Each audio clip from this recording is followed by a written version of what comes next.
Exactly! They're here too! Good to see you, traveler. Paimon. I trust all has been going well for you?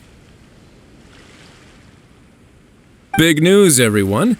The Udex is out of his office on important business. Is that genuinely something people would consider big news? Why wouldn't they? Important business is a big deal. Ah, yes, you're quite right. When someone you care about requires emotional support, being there for them at the right time and place is of the utmost importance. After reading the Maréchal Phantom's reports, I had a feeling a trip here might be in order. Take note. That, my friends, is how Monsieur Neuvillette shows that he cares. We're both here for the same purpose, actually, to accompany Sigewinne as she pays her respects to her late teacher. So the old friend she mentioned was her teacher then? The witch? Oh, sorry. Paimon didn't mean to be rude. It's only because Sigewinne calls her that all the time, so... I doubt she considers that title to be offensive, Paimon. Don't worry. Indeed.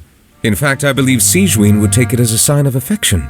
She has spoken of this doctor on many occasions, and it sounds like she was a truly generous individual. In those days, many people harbored prejudices against Melusines. She was the only teacher willing to take Sigewinne on as a student. Wow! It's really nice of you two to be here for Sigewinne. Guess you guys really look out for your younger colleagues, huh?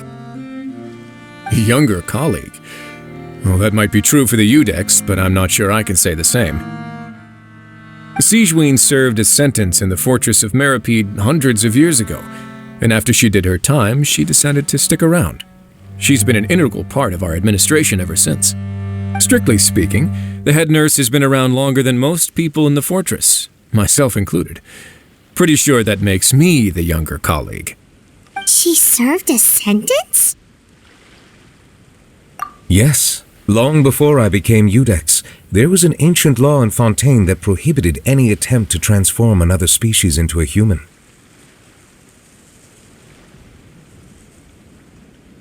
Initially, I and most researchers believed this law to have been imposed due to ethical concerns. But now, it seems more likely that the law was nothing more than an insurance policy, a way for Egeria to ensure that her people would remain insulated from the truth, thus enabling them to lead more straightforward, happier lives. Ignorance is bliss, as they say. Sigewinne had her reasons for choosing to obtain a human form, but the act was nonetheless in clear violation of the law. Could you tell us a little bit more about what happened back then? Certainly. Sigewinne does not object to her close friends learning about her history. In fact, I first learned of it myself because she confessed the truth to me of her own volition.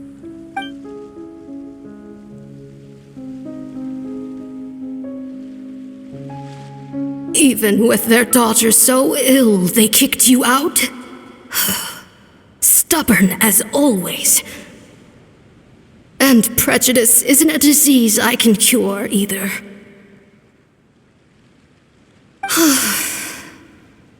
Shame that I don't have the energy to get over there. You're laughable, you old witch. You want to save everyone in Fontaine, but you can't even save the patient before you. Master, what are you... I discovered a strange disease, one I suspect that every Fontainian suffers from. But without witnesses or proof, no one will believe me. I had no choice but to experiment on myself to find a cure, but I hit a wall. And as you can see, it took a wretched toll on me. Then I'll find a cure for you, and then you can go cure her. There's no need. I am beyond saving now. There's nothing you can do. But, Master... As I said before, a doctor's duty is to treat whatever ailments they can. I know. trust me at all?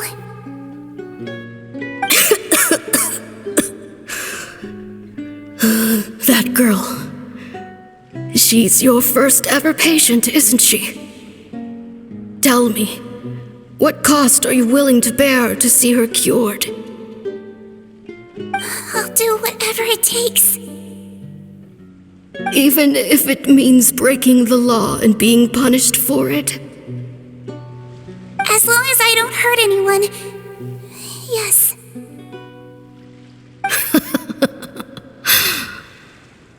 Spoken like a true student of mine.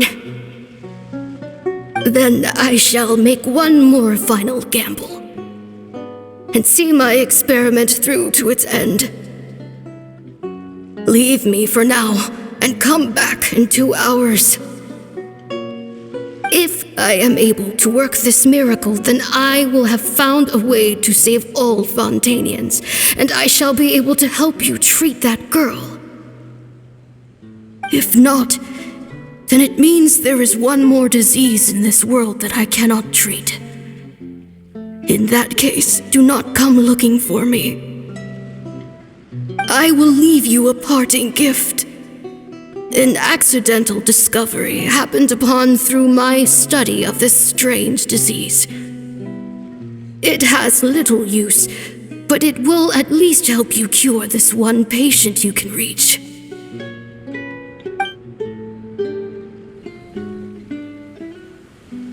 When Sigewinne returned, the miracle had not occurred. She found a potion bottle and a note on the table. After using the potion as instructed, she gained her current form, breaking Fontaine's law in the process. And after I had confirmed the veracity of the events, I gave my verdict. So that's what happened. I fear Sigewinne only understood the full story after the truth about the dissolution of Fontanians was uncovered. When I reflected on all this with that knowledge in hand, I felt a deep sense of regret. As I use the law to uphold justice, there are times when I cannot help but acknowledge its ruthlessness. After the final details of the events surrounding Sigewinne's transformation came to light, I checked several sources and, thankfully, the legal code does not require Sigewinne to shoulder any additional punishment. Wonder how she feels about all this. Since she invited you here, I imagine she intends to speak of these matters with you, no?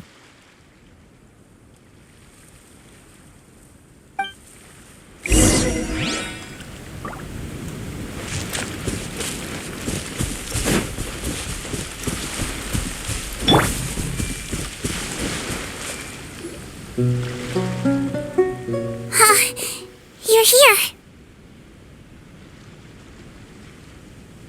The old friend I mentioned was my teacher. When she passed, her body was nowhere to be found. All that's left of her is an empty tomb. And even that's deep underwater now. Sigewinne, the witch who gave you the magic potion, she was your teacher, wasn't she? Sounds like Monsieur Neuvillette filled you in. After learning the truth, it must have been hard to process, huh? Well, to be honest, after I realized what really happened that night, my first thought was that it kind of made sense. It seemed exactly like the sort of thing she would do. But she was planning to sacrifice herself and never told you. That's just who she was. If lying is what it took to get a kid to take their medicine, then that's what she'd do. Alright, but why did you turn yourself in? I broke the law, simple as that. My teacher made her choice, and I made mine. True. It's just the way Potton framed it when he was asking you all those questions, it made Paimon really mad. You're not like him at all, and everything Neuvillette said confirms that. And yet, you were still convicted and thrown in prison. It just feels so unfair. Unfair? I happen to think just the opposite. If I hadn't served that time, I'm not sure I would have been able to stay strong when he was questioning me. What makes you say that? I knew you'd be curious. Let me tell you a story.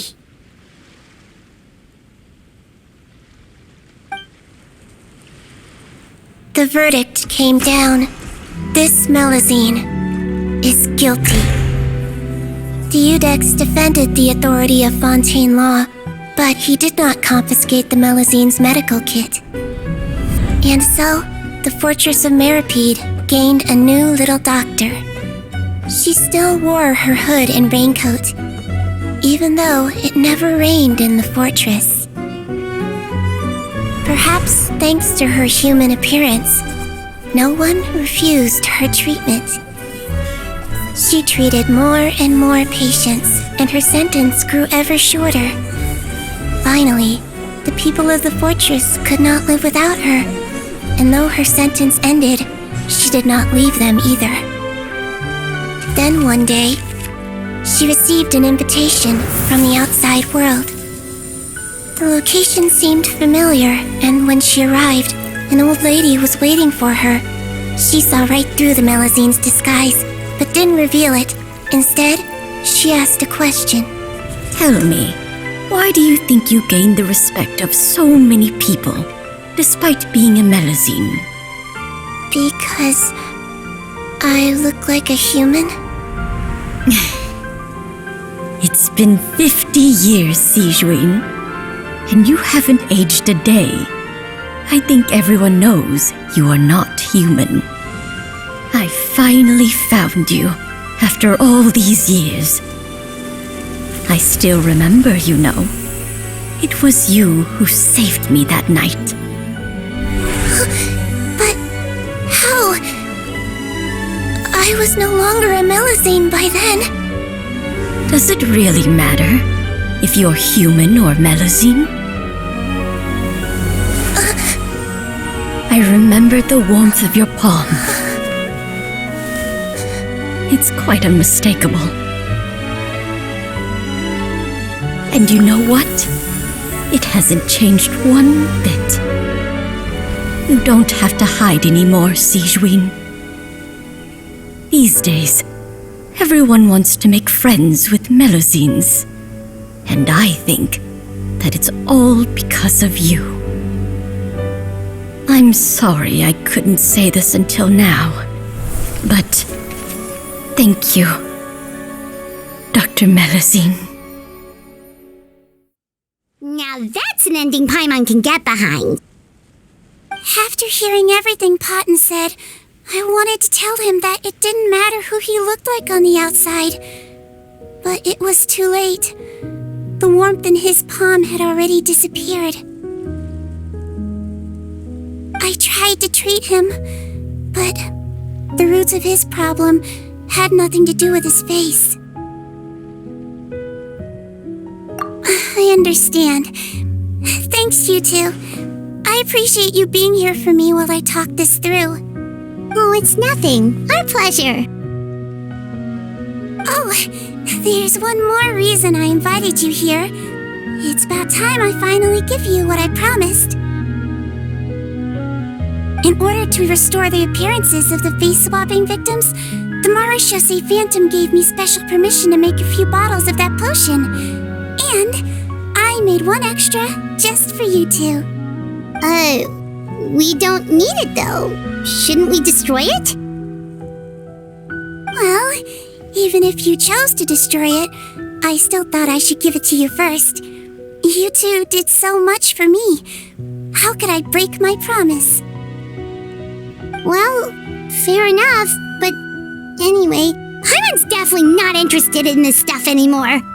Still, if this is the very last bottle in all of Teyvat, getting rid of it would feel like kind of a waste. Maybe we can give it a special meaning somehow. Oh, Paimon's got it! Melusine physiology wasn't affected by the Great Flood, right? So that means the potion should have a permanent effect on you. In that case, what do you say, Sigewinne? Ever thought about transforming back to the way you used to look? After all, from a Melusine point of view, Paimon bets Melusine's look the cutest of all! Paimon, after everything, do you really think it matters whether I'm Melusine or a human? Well... What was Paimon thinking? You made up your mind a long time ago! Yeah, let's just destroy this thing! Leave it to me.